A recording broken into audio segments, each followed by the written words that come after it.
Welcome back, everyone, to the Nrgy Speaks Live podcast.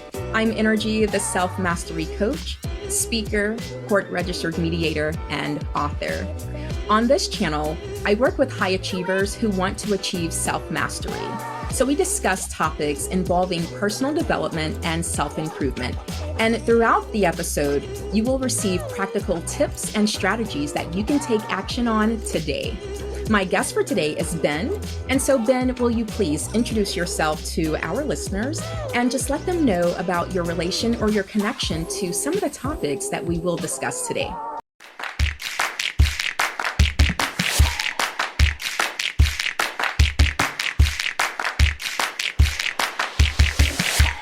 Thank you for having me on. I do very much so appreciate it. My name is Ben, and I go by Ben. I coach Ben, and I train high-level athletes. And so that's going to be not just athletes as in the common sense that we know, where it's the person that's performing maybe a sport, but also the individual who is the entrepreneur. And then what does that look like around their environment? And so I've worked with Olympic level athletes, and then real estate moguls who are trying to run their businesses and traveling quite a bit.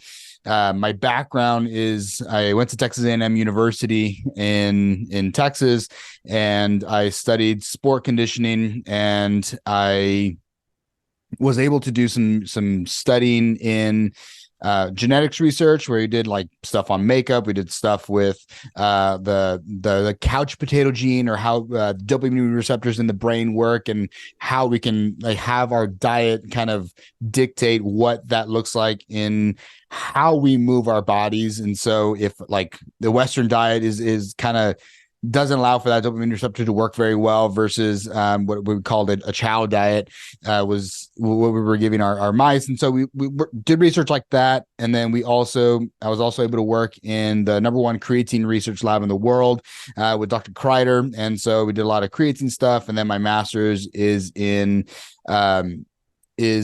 exercise science and coaching education. So we are geared towards athlete monitoring.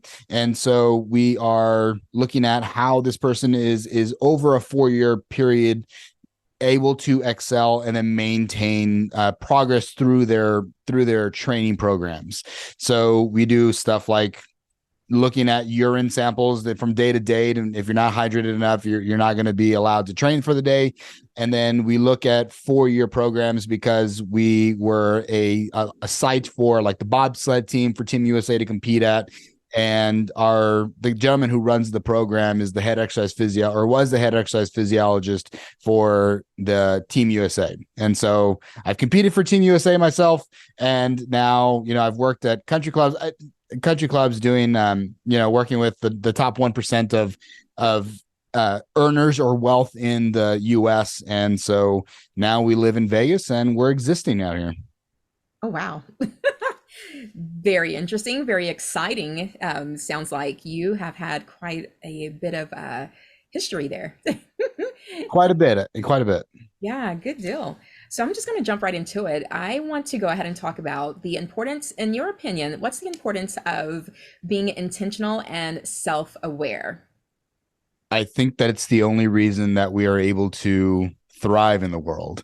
I think that it's the key behind understanding how to progress and make the right decisions at the right times. I can see I always thought about, I wrote something down quite a while ago where I made a circle, and I think I thought about it as that the center of life, or the center of my circle, was the goal that I had.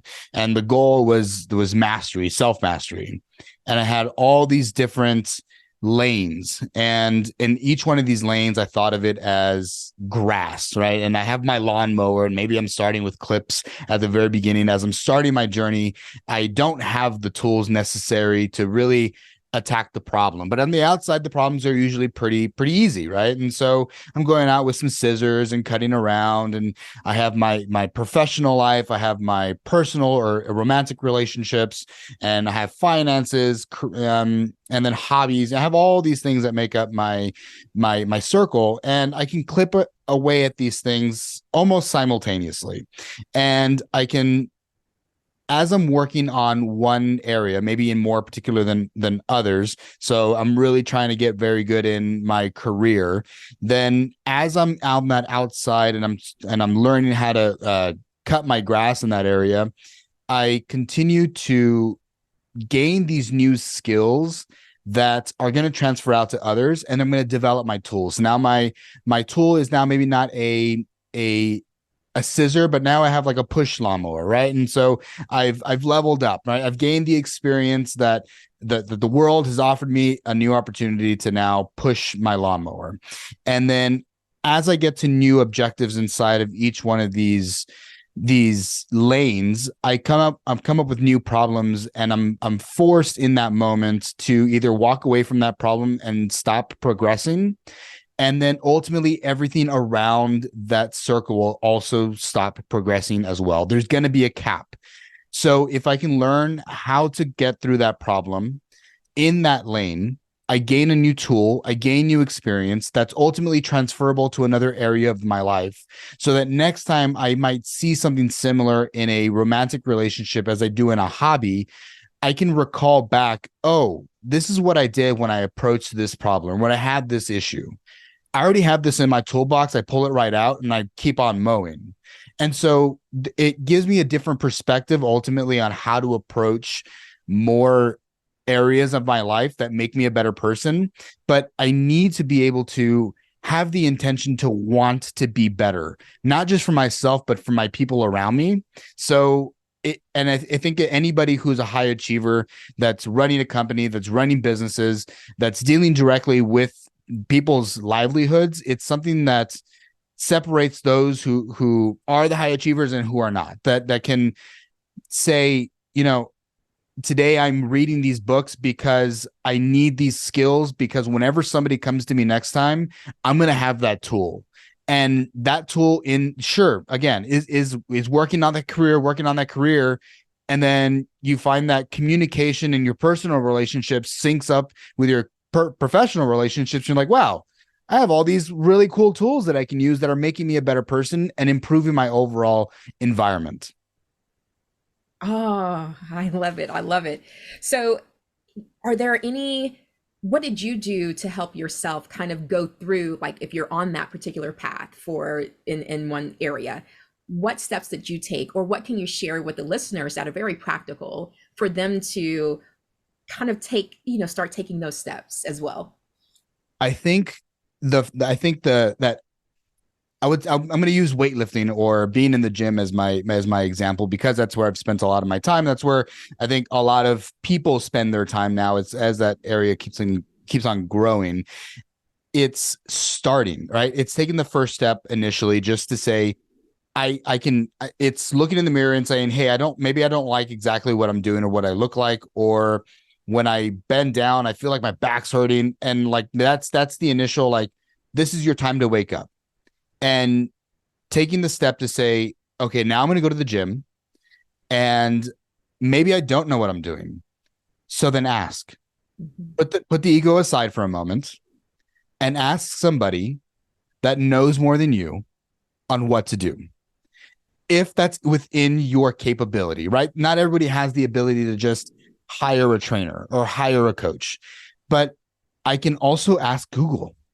I can ask something as simple as, or starting on the elliptical, or starting on recalling the things that you did back in high school, or in elementary, that we all did in recess, that maybe we don't understand the order that they're supposed to be done in, but you took the step to do 15 minutes of in the sauna, and which I'd recommend everybody to do 15, 20 minutes in the sauna, It's great for cardiovascular health, reduces risk of cardiovascular disease by about 56%, 15 to 20 minutes for 4 times a week, which is beautiful. And it's also reduces risk of Alzheimer's and dementia. So good for brain health, good for heart health. It has to do with a lot with the heat shock proteins that are working, but big recommendation there as a start. And that's a good warm up. And that's all you did for the day, then great. Right. But it was taking the step to walk into the location or starting the project and initiating and then asking. You look at your community, understand that I don't know everything, and that's okay, but somebody else does. And so what can I learn and improve? And now this is going to be, I'm improving my communication. I'm allowing myself to be humble enough and put my ego aside. What does that do when you're in a project? I used to build houses as well. If I go to a plumber and say, hey, I don't really know what's going on right now, but this is my issue. What do you recommend? And then what that does to build a trusting relationship moving forward is massive. And then my jobs move faster. Everyone's a little happier. Like it again transfers into other areas. So I initially took the first step of stepping in the gym. And then after being in the gym, I found help. I found a coach, and I found somebody who just knew more than me. And then as I continued to ask more people around the gym, then I could kind of pick and choose, okay, that information is good. This information is bad. I get better discernment being in that area. So exposure, right? Exposure is key. So yeah, I would say that those are definitely some good ideas there. I like what you said about even if you have to go to your past and use whatever skills or experiences that you may have done before, even just to get started, then do that. I made sure to write that, take a note about that. And ultimately, I got out of that was to just find resources, free or paid, it doesn't matter. Find resources, reach out for help, ask questions, put your ego to the side, and just get started. Take that first step, because for a lot of people, that first step is the most difficult part of making any sort of change or going along a journey of some sort of growth. And a lot of people would rather wait until they have all the information. They have all, everything is right there. They have this big game plan and they never get started because there's a missing piece somewhere. And it's like, no, come on, get started, get going. Once you kind of get the momentum going and you get it, it starts to build, then that's where more of the answers will come, more pieces will start to fit. And yeah, you'll start getting to moving towards the ultimate goal. And that would be one thing that I'll also add is you do have to have a goal in mind.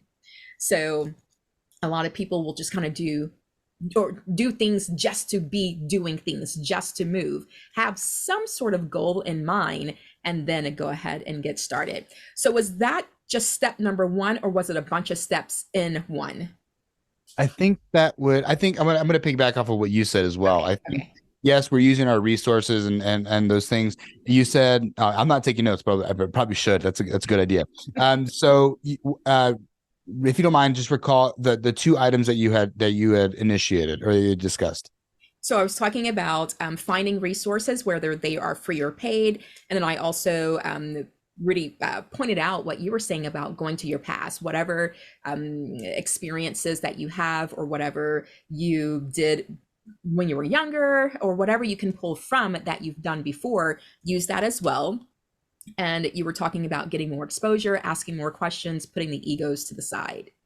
So I think it's having this plan that I think that we do, right? Then and without taking initiative, because you don't know if you're going to need the weights today or if you're going to need them next week until you get started. And so you don't even know what weights to use. And if you have this elaborate plan of the first week I'm going to do 10 pounds, second week I'm going to do 15 on my curls, and then 20, 25, 30. And then you realize that's a lot of progress really fast. Like I'm going to go from curling 15 pounds to 30 pounds in 4 weeks. Any athlete is like, good luck, like that sounds like a really good idea.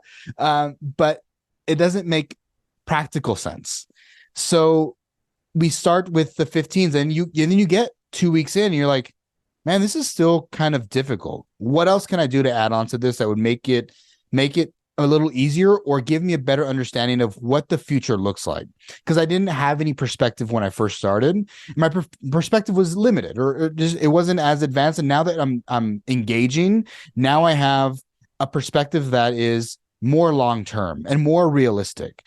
And so now I'm saying, okay, maybe I can do 15 pounds for 2 weeks, and then I can do 22 pounds for 5 weeks because I progressed, this percentage in this amount of time. And you're taking notes and you're writing it down and you're asking friends, like, does that make sense? And then you listen to your body and you be present in that moment and say, oh, wait, maybe I need to regress a little bit because this week it's too hard and I haven't slept enough. Oh, hey, look at that.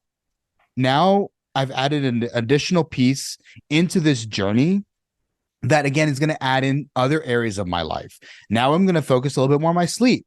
Well, what does sleep really look like? Well, my ideal temperature range is about 66 to 68 degrees at night for the best possible sleep. Perfect. Minimal light.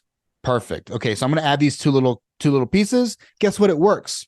Awesome. But then maybe a couple of weeks comes down the line and you're having a hard time with your sleep. So you add in an additional piece, and that new piece is like magnesium at the end of the night, a great way to relax. So then I start doing Epsom salt baths. It helps me with my soreness that I've been having, and I'm also able to sleep a little bit better at night. We're winning. It's always adding that extra little step that's going to end up leading to the right direction, but you don't know if you're going to need Epsom salt baths until you start training, right? You got to start, So I think that yes, it is the first step, but it's just like how it's so transferable into other areas where it's going to be the first step that ends up turning into 7 or 8 to 10 different things that are going to be the next first step in something else. And I think sometimes it can get overwhelming, but you're slowly changing your personality. You're the person that you're becoming in 6 months is going to be a much more advanced human just because you took that one step. And you're going to look back 6 months from now and be grateful that it was hard, that it sucked, that you felt like you didn't know what you were doing, because even those who have been doing this for a long time, like the other day I was benching and I had a client tell me, I just didn't feel very good when I felt like my bench was too high, or I felt like maybe I just didn't feel comfortable. And I was like, it's okay.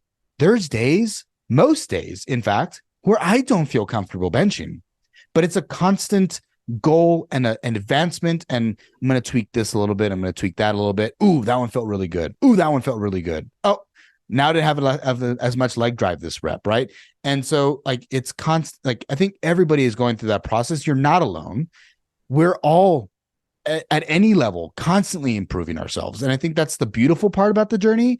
And I think the better part is having a community of people around you that are helping you along the way, that are, hey, like you talk to the guy next to the gym that you see every single day, that you finally say, hey man, like, what's your name? And like having that community it just changes the game. And now it's a fun time. And then you see Steve and his wife and his kids, and you're like, man, like what a cool time. And now you've, again, added different areas or made everything a little bit more complex and a little bit more integrated. Yes, just get started. Just get started. And another thing that you mentioned, I want to point out really quickly. You mentioned that listen to your body. Your body will tell you a lot. And especially the part where you were talking about if you need more sleep. Yes, because a lot of people, they are going through a lot of stress, chronic stress for lack of sleep. They're just exhausted. So listen to your body, because your body will help guide you along the way, and your body will let you know what you need, what you don't need, what you need more of, what you may need less of. So definitely listen to your body and ultimately just get started. Anything else we need to add into those practical tips for those who are wanting to just actually get started and be intentional about self-awareness? Journaling. Nice. I don't know if you journal, but I find journaling to be very helpful. And I think that can be both written or voice memos. I'm not always just like, I don't have the time just to write down. Sometimes I'm just driving and I have a thought, or I'm having anxiety on the way to a meeting, on away to a client, leaving from a client or a meeting, and I just need to talk it out. I am the person that needs to just say it out loud. And then I hear myself say something ridiculous. And I'm like, that doesn't make sense. Oh, I guess I don't really think that. Okay, cool. Like, and then we move on, right? And it gives me some solace in that moment to say that things are okay. And so I think voice memos are absolutely wonderful. And I also believe that physical writing is also valuable as well. And that could be writing letters to yourself, just writing what you did at the end of the day. I like writing what I did at the end of the day as well. And also to start the day, just I will be intentional. I will be grateful today. And validating those things inside of your head and just taking the time to be present. And I know that's easy. It's like, okay, well, what does that mean, Ben? It's like, take a breath. What do you smell? Do you smell anything around you? Because right now I smell paint because I just painted the studio, right? And it's like, oh, that's a moment just to bring me here right now today. Listen to the voice. What is it saying to you? Is it the rhythm that's getting at you? Is it the tone? Is it like, what do you feel? Like, what are the textures? All those things that can help, little tools that can bring you to now, to today, to present, that help you be more intentional in that moment with the people that you're with. And so whenever I'm sitting across from you, I can look into your eyes and say, oh, like we're having a conversation. We're listening, we're talking, we're communicating. And then hopefully my goal is the people that are listening as well can take and hear and apply, right? So like have that intention, come into that within your intention, and then be present with that and hope for that and move towards that goal. Yes. And for those who aren't familiar with journaling or it's not a part of their routine, one of the things that I tell or coach my clients on doing it just to kind of help them get going, especially for those who are like, yeah, every day, I'm probably not going to be able to do that right away. That's okay.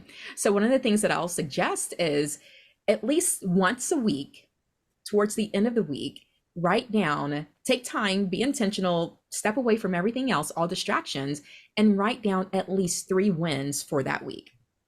What things worked well for you, what things that you overcome, and then also write down what lessons that you learn. Basically, the things that kind of had you go a little bit deep, have to dig a little bit deeper, in order to get through it or to overcome it. So, if just to begin your journaling process and to start making it a habit and to start adding it to your daily routine, start off by at least doing it once a week where you're writing down at least your 3 wins for that week and the things that you can work on also for that week.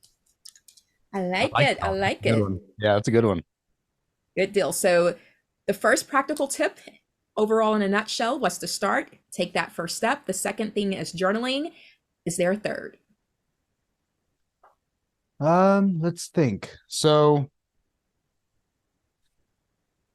I like, I don't know that I'm gonna say to move, right? And I mean intentional exercise. And I know that my example initially was exercise, but I think having exercise included in our life, if that's walking, it we know through a lot of science that this is good for our mental health, right? And it helps me be present. And it gives me time to think and sit and talk and with myself or just disassociate from all the other stuff that was going on, step away from those things, let my subconscious mind continue to work on them. If it's going to work on them, there's always stuff that's working on the background. But in that moment and in that present, I can listen to the birds or I am right by the road, so I listen to the cars going by. But you know what, like it's something that just it gets me out. And so I think like moving is a big part, and whatever that movement for you is, that could be running, that could be walking, that can be lifting weights,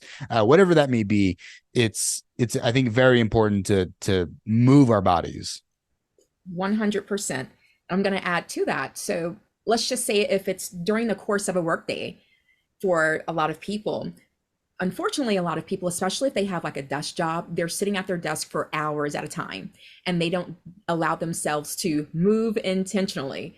So, one of the things that I would also suggest is even during the day, if you are working in an office or you're working from home, you're constantly in front of a computer, in front of computer screens, or a phone job, be intentional about scheduling little short breaks in order to allow yourself to move, because movement is so needed and very helpful as well to just mental health, emotional health, the physical health. Absolutely, movement and intentional movement, I like that. So what I want to do is kind of segue, staying within the intentional space, but we're going to segue into the intentional selecting of relationships. Can you talk about that? Yeah, I think that's a good one. I think that's a tough one at times. And I I personally have gone through a lot of therapy in my life. And I think having that person in my life to help me understand these things has been very valuable. I understanding that the way people converse and how people choose to live their lives ultimately affects us. I think a common phrase is your network is your net worth. And I do like that one quite a bit. And I think part of it is just the conversations that are happening, the events that people are going to. Are we going to go to the bar to go drink? Or are we going to a mixer that happens to be at a bar that we're not going to drink at, but we're meeting people, sharing contacts, and then this just happens to be the place where we're gathering? Those are two very different people and two very different communities. And I can choose my friends that way. And I think sometimes it's almost demonized or looked down upon when people are like, oh, you're just going with them because they have more money. And it's like, no, it's not the money. It's the way that they are choosing to live their life is something that I want to do. Do I also want to make more money? Yes. But I want to live a better life. And just because people make more money doesn't mean that they're living a better life. They could still be going out and drinking and partying and using their money in a way that you wouldn't agree with. That's still not a person that I want to associate myself with.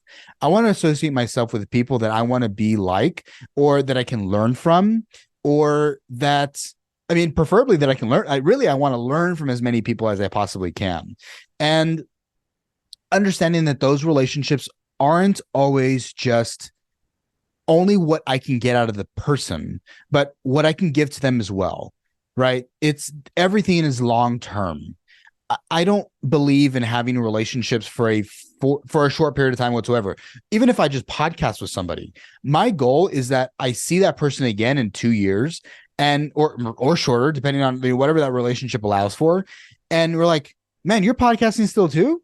So am I. Like, let's trade episodes. Like, let's come on. How can we help each other? How can we continue to grow? And then as that relationship develops, there's also going to be a sense of trust that continues to develop. And I think that it takes time to develop that trust. And so if you really, really want to build the relationships, like you find specific people you want to build relationships with, understand that it's going to take time. But you have to be vulnerable. You have to be honest and can't just expect that they're going to be honest with you, because what we get is who we are. What we put out there is what we get. So if I'm going to be this person who holds my cards tight to my chest and I'm lying to people, and then I'm like, man, everyone out here is just liars. Well, why? Look at your surroundings. Yes, maybe that's your reality, but why is that happening?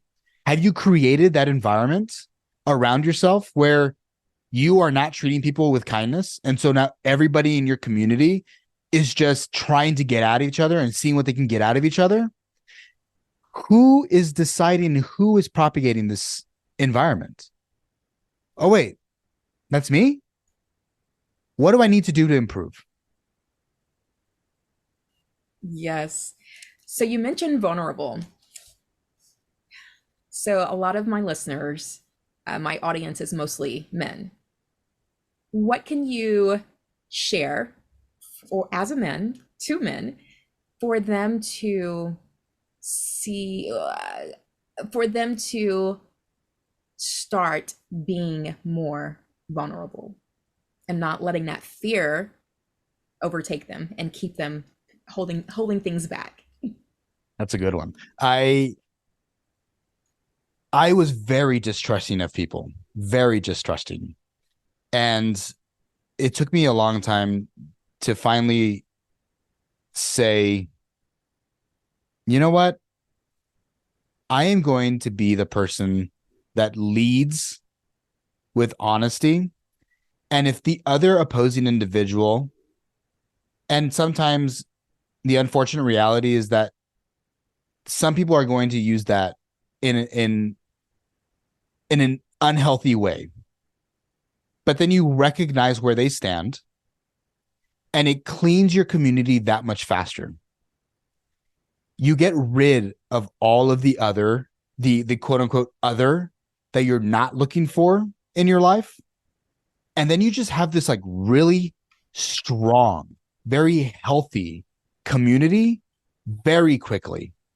You can recognize it because maybe you've been there where you're distrusting or where you've been the deceiver, and you can see it and you know that's not a person I want to do business with.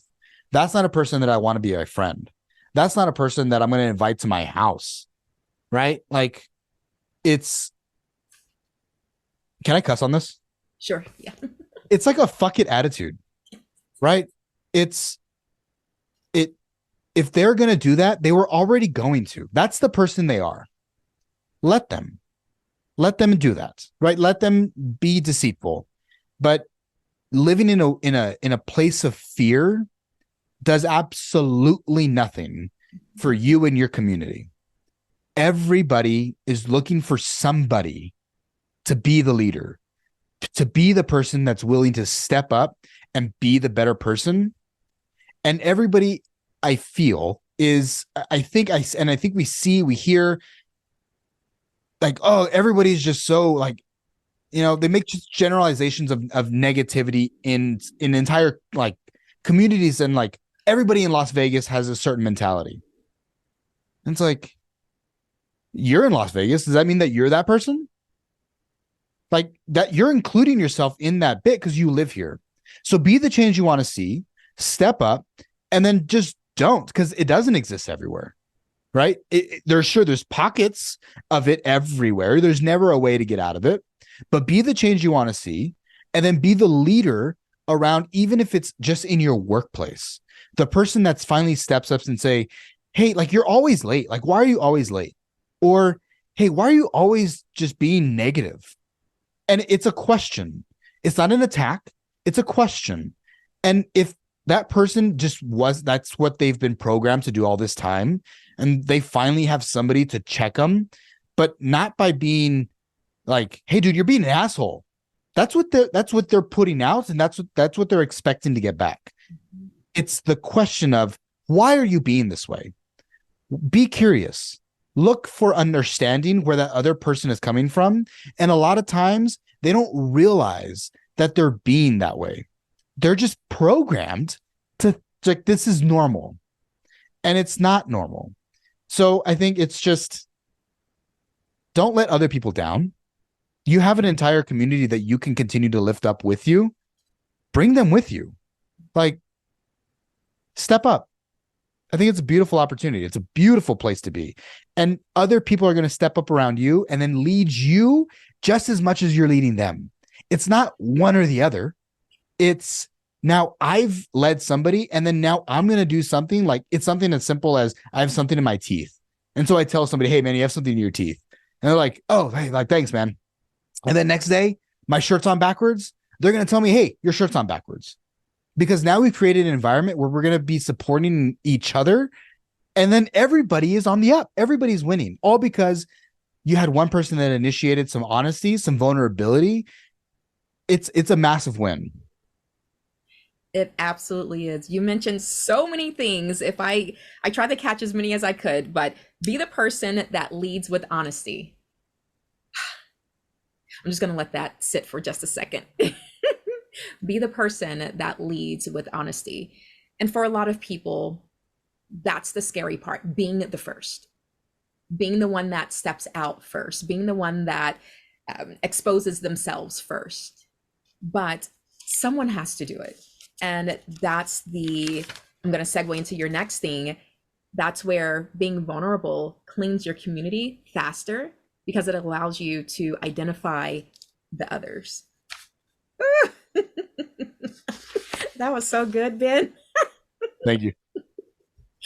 All right. And then trust. Trust takes time to develop.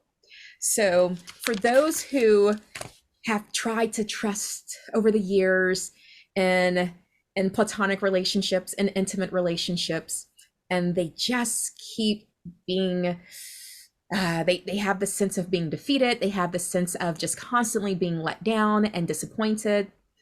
What can you say to that person that's listening of what do they need to do to continue the process of building trust instead of just giving up? I think even though it's hard and we have those traumas they're deep and some of those cuts hurt, but still being the person that's going to be the one that leads with trust and understand that trust deepens with time.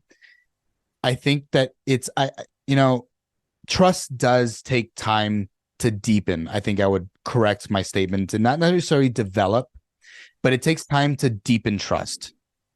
And I think that it can be especially again after traumatic issues, but leading with trust and just hoping, like you just hope, like what's the worst that's going to happen? You're going to find out that they weren't the person. Okay, so then there's going to be somebody else. There's going to be the next person because they do exist. There's good people out there. People are innately good, but maybe you can ask why. Why'd you do that? And a lot of times, again, it's I've been in relationships where it's just like, why did you?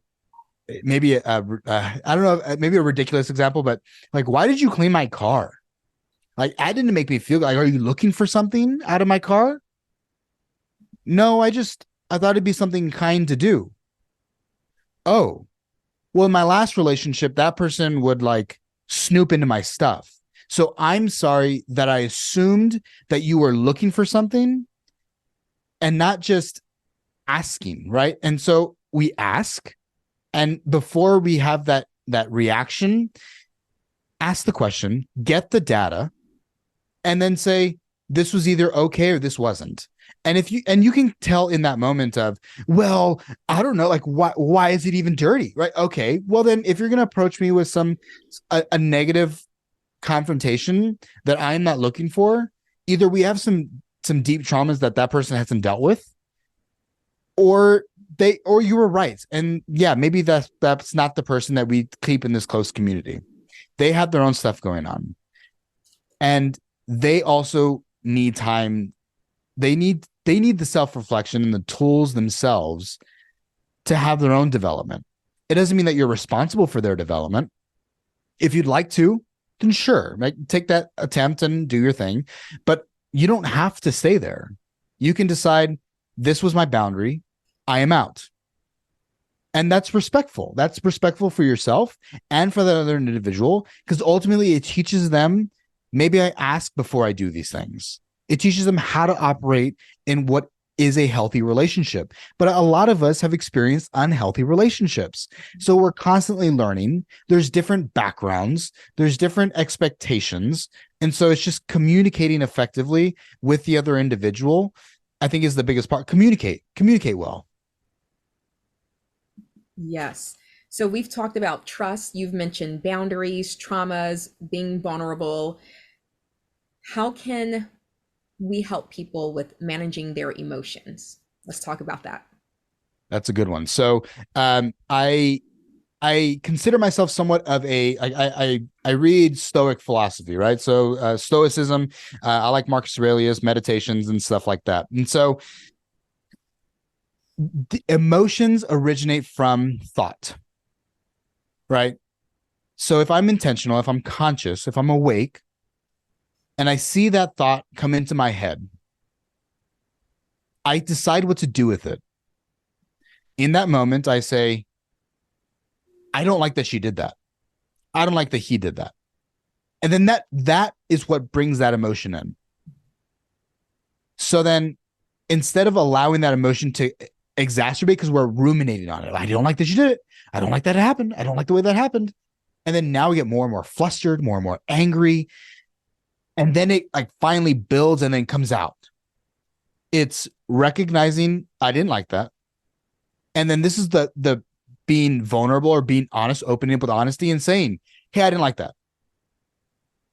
And sometimes people can perceive that as like as aggressive or like, oh my God, like that was aggressive. I think it can come off as aggressive, but it's being honest. Hey, I didn't like that you did that. And the way you deliver that information is also important. If you're yelling at this person and you're no longer controlling your emotions and they're controlling you, then we're taking steps back because that person is only going to hear the tone and not the words. And you're creating, again, an environment that's not going to allow for open and honest communication. And so I stop and I think, okay, I don't like this thing. Now, is this something that is my own issue, that is my own trauma that I am now projecting out onto this person? Is this just a preference? Hey, I don't like it when you do my laundry. I don't like it when you don't chew your, I don't know, right? Whatever it is in your situation, then that's okay. But if it's, hey, and it's also okay to be open and say, hey, I was cheated on in the past. That person would always cover their phone. And finally, one day I turned over the phone and I saw a message from somebody else. And that now is something that just makes me uncomfortable. That person, if they really, really to truly care and understand, will both be able to hear you out and say, hey, there's several different ways of remedying that problem. I can leave my phone up. I will give you the password to my phone. I can put my ringer on, whatever it may be. You have whatever steps that you and your partner, your friend, your significant other, that you guys have decided for what's going to work within your relationship. And if that gives you comfort and you're like, oh, wow, like this was awesome, this worked, fantastic. And if it doesn't, again, hey, I'm going to bring this up again because I'm still not super comfortable about it. This is what I'm feeling. This wasn't the good fix for us. Okay, well, what can we do next? It's a conversation. It's not perfect. You're not going to get it right on the first time, but being continuously open to evolving and understanding to see what the moment's at and recognizing that feeling and then acknowledging it in a way that is healthy. Like, we can't escape the emotion, right? I had a big problem of not letting myself feel anything until I had a therapist that was like, did you just recognize that? Like, you just skipped over that? And I was like, you're so right. That's weird. It's like, sit in it. It's okay to be sad. You're here as a human to feel all these emotions. You can feel them, understand them, and then communicate them. It's a step. It's a process. And you can still, in that moment of communicating, be sad. Hey, I'm really sad about the other day that we didn't get to go out the other night. I don't feel good about it, and I want us to remedy that issue. I still feel sad, but I'm not bawling. I'm collected. And I'm effectively communicating that feeling. So put words to it, right? I think, and it takes practice. It takes a lot of practice. Term it. We have 6 fundamental emotions. I'm going to forget some of them, I'm sure, but anger, sadness, surprise, disgust, happiness, and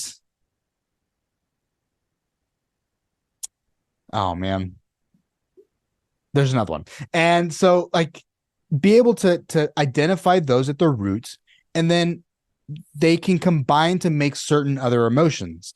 And then now you're an emotionally intelligent individual. I mean, get out of here. I mean, you're talking about the next level. You are leveling up just by doing those small things. It's crazy, the ripple effect. It's beautiful. It is, especially when you have been successful, even just one time. But when you start seeing the pattern of you being successful at controlling your emotions and not letting your emotions control you, it's like, what? Like there's this new, what do they call it? A new lease on life. Because it's like, oh my gosh, like I can actually enjoy life. Like I don't have to get mad at every single thing every time that I turn around, or every person that comes at me or comes to me. I'm not automatically on the defense. It's amazing, the peace that you have, the lightness that you feel. Ah, yes, it's so awesome. And I like you summed it up in 3 steps, 3 words: feel, understand, and communicate effectively. Like that's very simple. I mean, who doesn't have a phone? And you can communicate to, even just if you get 200 people to listen to your video, think about that. Think about what a classroom of 200 people is. I graduated in a high school class of 250 people. To have 250 people listen to what you say is making a difference, and communicate to things that you know, right? Like, I know things about health and fitness. So then this is how you can do a figure four stretch while you're sitting at the desk. And if 3 people looked at that and were like, that's a good idea, I'm going to start doing that. Great. If I'm not going to go to a chef and tell them, actually, I would cut it like this. Right. But if I see somebody at, at a dance class, I like dancing. So if I see somebody else who needs help, then be the person that steps up and say, hey, like, I can show you these couple moves, right? And so it can be, I think, virtual. I think we can do it in a physical realm where we go to locations, and that could be in, I think bars tend to be where like mixers happen for whatever reason, but you can go to a bar and communicate with other individuals and ask, like, hey, what do you need? Like, how can I help you? Right. And if you want to get paid for it, then fine, but you don't have to. It could be just sitting down and having a conversation. How many times did somebody help me personally? I don't know about anybody else, but how many times somebody helped me by just, oh, like, there's somebody over here that I know that's good at that item. Like, if you're not, like, let me go ahead and just connect you guys. What is that going to cost me? Time? And not even that much time? And what could it do for that person for the rest of their lives? You can send them an entire track with that one text, with that one person what they meet. And if you can directly have an influence and, like, hey, I'm a business coach, this is what I do, this is what I offer, then fantastic. Like, great, right? But that's not going to be what everybody needs. Some people, it's just, hey, I have a really hard time with a legal case. Well, I have 5 clients who are all attorneys, and then 5 other friends that are attorneys. What kind of attorney are you looking for? Well, they're not any of those, but I'm sure that Steve over there has a good connection in that space. So let me connect you with Steve, and you guys can go ahead and figure out who's going to be the best fit for you. I think people are willing to work for you so long as, like, you ask them and you communicate and you're vulnerable and you're open. And so I think I think going to a Chamber of Commerce meetings is another good one. Like, something super simple, but get involved. Go to the Chamber of Commerce. If you can, I don't know, depending on the city, some of them charge more than others, but get involved with that community and figure out how you can put up a tent somewhere, how you can be a counter at an event, right? And it's like, somebody's trying to put on a 5K but needs somebody who's gonna do a time stop. And again, like, what is that going to do for you? But, like, you can make such a big difference in somebody's life by just offering a small skill. Does that answer the question? It does. It does. And the point that I'll pull out of that is like you said, people will help others naturally. It is like within us. If someone asks, like as humans, we want to help. We want to give back. We want to be of service. So that works for me. Beautiful. So I want to go to one of my favorite topics as we kind of start coming towards the end of things. But let's talk about time management. How can you help those who are listening manage their time? Oh, that's a rough one. Uh, I think anybody who's trying to do things in life is definitely can struggle in that area. So I would come back to my circle that I originally discussed, right? I have this quadrant. You can separate your quadrant and how many things that make sense to you, right? It can be as specific or as broad as you would like it to be. It could be as broad as relationships, and it can start broad and then get more specific. And so, how many hours or how much time am I putting towards these specific things at this time of my life? Understanding that there's going to be times and days where maybe our traditional Monday through Friday is very career heavy, right? I'm putting a lot towards doing the job. But then within the job, I also want to make sure that I'm continuously progressing in my skill set for that job. So that might be a subsect in there, right? And so am I spending no time every single week improving my skills? That's kind of a problem. It can start with 15 minutes. And that's 15 minutes that could be of podcasting. That can be 15 minutes of, or listening to a podcast. That can be 15 minutes of a book read, of a course maybe that you're applying for that you got into, right? But it's a short period of time. And then you figure out that 15 minutes is all that I need per week to help continue to progress me. And it's something that I'm comfortable with that doesn't take away from my other circles, because I need to look at my relationships and then my health. So am I putting no effort into my personal relationships? I don't have any friends.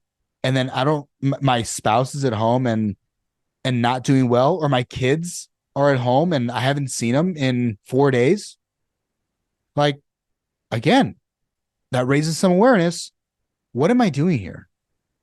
I need to give, and then you should have some minimums for some things. An hour a day for working out, for movement, right? It doesn't, again, working out, I think people can perceive that as like roughing it, right? It doesn't need to be roughing it, but an hour a day of a walk, of a run, of a something, an hour a day of a conversation with a friend, right? Little things like that okay, now I'm building my clock. An hour a day of 2 hours for eating. So maybe I take an hour for lunch and an hour for dinner. And during my dinner time, I am sitting with my kids, right? We can make these things layer on top of each other. And we can also have other times that are just intentionally set to just spend time and sit 15 minutes with my kid at the end of the day and ask, how are you doing? Everything at school okay? Anything that I can help with? Okay. Is there anything that I'm not doing? Okay, well, awesome. I'd love to hear it. This is what I would hope to move forward with. And then take those notes and figure out how much time that's going to take. And be realistic with the other person. Well, I'm not seeing you every single day, Dad. I'm sorry, son. I work between these times. I'm trying to provide you a life as well. I love you. But this is the amount of time that's realistic for us to do. And then if I do the opposite and I say, oh, you're so right. Every single Saturday from here until the end of the year, we're going to spend every Saturday together. You're setting yourself up for failure, but even more so, you're setting your kid up for failure. And then they get 3 months down the road and Dad's not here every weekend, but he said he was. So now the trust from that kid to you as a parent has decreased significantly. To your employees, apply that again. You can apply these things to my employees. We're going to host a meeting every week. And then 2 weeks in, he's not even here. He's not even on time. Be realistic with what you can do with your time and then what you feel is needed for the task. Is it an hour a week that's necessary, or is it 3 hours a week that's necessary for meetings with your people? Depends on how big the company is. It depends how big your family is, right? Like it's going to take me probably longer to cook for a larger family. If I have 6 people that I'm feeding, it's going to take me a little bit longer than 2, right? It just is. And so just be realistic with those goals with yourself, and even more so with those that are around you, because you are making promises out loud to these people that value you, that care about your opinion, that whenever the next time you say something, it's going to carry that much more weight, and say, you know what, son, I'm going to be there tonight. And then they can rely on that and say, man, if dad says he's going to be there, he's going to be there. If mom says she's going to be there, she's going to be there. If she says she can't, or he says he can't, then they were honest. And you know what? If they were able to show up, then awesome. But if not, then they weren't ever let down. The expectations were met, communicated effectively, and met. As soon as you said their expectations were met, I was literally writing down, set the proper expectations. Set proper expectations. That's good. That's good. That was good. That was good. So be intentional with your time that you're giving to things, and base the amount of time off of what's necessary, and be realistic. And the last thing I'm going to point out is you're making promises out loud to those who care about you. I love it. I love it. So, Ben, I don't know about you, but I think it is time for us to have a little more fun. And let's go ahead and segue into what I like to call my fun segment. So, this is where I am going to ask you 3 questions, and they have nothing to do with what we've talked about today, nothing to do with today's topics. And I want you to have fun with it. So, you can just answer out of the box. But my first question to you is, what is your biggest pet peeve? Can I give you 2 of them? Of course, the more the merrier. Okay, then we might have a couple.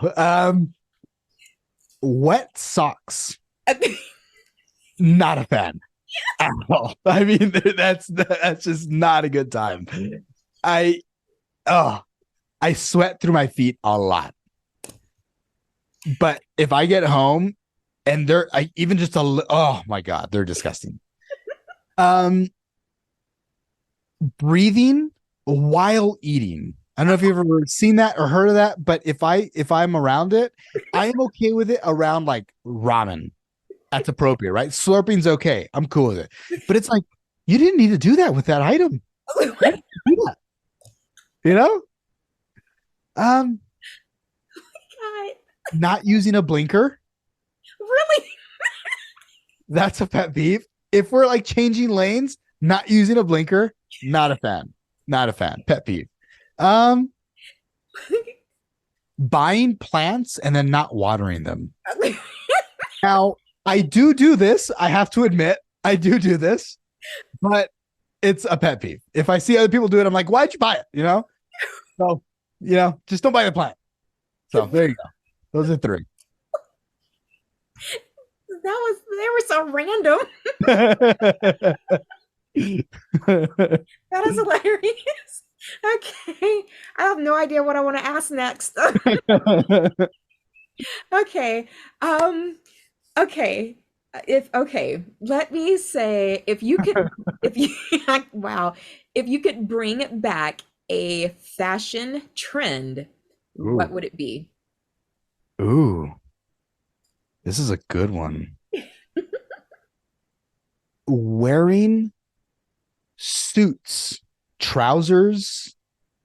I love getting dressed up like that.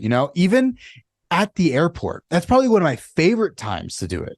It's wearing a blazer, getting some nice trousers, a nice top, and going to the airport. And people look at like, what is this guy doing? I don't know. I'm riding an airplane. But you know what? It's a fun time to get dressed up like that. Oh, I love that kind of stuff. And then I like fedoras. I like a good cap. I mean, fedoras, a Panama hat. I like that. I don't like feeling like I'm looked at weird whenever I'm wearing a hat out. So I would like that to come back as well. I like your style. Yeah. Yes, bring it back. Bring that back. I have You some got it. fedoras that need to be dusted off. There you go. There you go. You could be part of the change. There you start wearing your fedora. Exactly.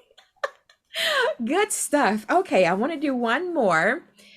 Okay, if you had a song to sing at karaoke, what song would you pick? I'm not gonna say I'm very good at singing this Okay. song. Okay. I want to take singing classes. This is like one of my like life's goals, and I've already found a teacher. We're gonna start doing it. I want to take singing lessons, but uh, por mujeres como tú. So it's just a song by Pepe Aguilar, and it is just an absolutely beautiful song. And so it's called again por mujeres muheres como como tu, and it's by Pepe Pepe, and usually it'll come right up, Pepe Aguilar. And it's just a beautiful song about, you know, for you. I think the biggest concept is for you. I will leave alcohol. I will leave everything behind. If it's for you, then I will do anything that's possible. And it's just it's a beautiful song. Wow. Oh, wow. I'm glad you spelled it because I had no idea what I was writing. But I'm going, I will look that up after we are done to be able to Please. listen to it. And I hope I can find the lyrics and just kind of read what it's about. Awesome. Well, I appreciate you entertaining us during that fun segment. And so, as we start coming to a close, I want to give you an opportunity to share any last thoughts, any golden nuggets, any last takeaways that you would like to share from the topics that we covered today. Be present. Understand that you have the power to change not just what is in your finite, maybe your household, your small community, but the things that we do create a significant ripple in the lives of people around us. The words that I say, the commitments that I make, how I carry myself, and how I treat others goes a very long way. It's saying good morning to the barista who's, you know, I say good morning at 1 o'clock in the afternoon. I say good morning at all times, if it's at night. And part of the reason I do it, yes, it's funny, but part of the reason I do it is wake up. It's not morning. You're right. You're here right now. You're right. It's not morning. But you know what? It got you to smile. It got you to be present with me. We connected. It was a little different. But that person now is like, dude, this guy the other day said good morning. It was like 7 o'clock at night.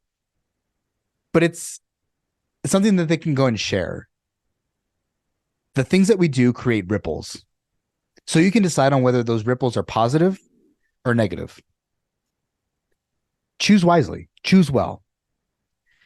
Just because other people have maybe put ripples in your life that were negative, it doesn't mean that you can't change the ripple that you have on your outside environment or on your world. I would say that's it. Wow. I'm going to add to be present and be kind. Because, like you said, you just never know what a person, or I'll add to it, you never know what a person is going through. You never know how their morning got started, what type of news or information they came across or received at some point through the afternoon of their day. So being present and being kind and acknowledging the barista, acknowledging someone that's holding the door for you as you're walking through, acknowledging people as you're walking past them. That is an awesome way to end. I Thank love it. you again so much for your time and all of the valuable information that you have shared with myself and the listeners of this episode. I know it is going to help someone, if not many people. And I want to make sure that I give you the opportunity to share Where can we follow you? How can we support you? Let us know how we can connect with you. And if there's anything that you have going on from a business standpoint, or on your website or your social media, just let us know, because we would love to make sure that we stay connected. Well, thank you very much again for the time. And I very much so enjoyed your questions. I think that this was a very fun environment that you've created. And so I very much so appreciate it. And I think that what you're doing is highly valuable. Um, you can find me at Ben Nevares or on Instagram. And so that's Ben, and my last name is spelled Nevares. And I'm like that pretty much anywhere on TikTok and on Instagram. And then my podcast is called Ben Thinking. And so it's just Ben, just like my first name, Ben Thinking. And I'm on Spotify, Apple, pretty much anywhere you can find it. I do some audio or some video, but I'm mainly audio only. And I do coaching both for athletes and for business owners. And so entrepreneurs, I mainly focus around exercise physiology and strength and conditioning. And so if you'd like to get involved, you can just send me a message on Instagram, and I have my own app that we would work through on there. So, or off of there. So I thank you very much for the time, and follow me. I appreciate it. Follow the podcast. That's the biggest one. So thank you. Awesome. Awesome. Everyone, make sure you go check it out. Make sure you support and follow. And if you who are listening, if you would like to be a guest on the show, reach out to me. You can connect with me on YouTube by putting a comment below. And you can reach me via your favorite podcast platform as well by commenting there. Or you can go to my website, nrgspeakslife.com, and just let me know that you are interested in being a guest. Or if you would like a coach in the self-mastery field, reach out to me. You can go to my website and make an appointment on my calendar.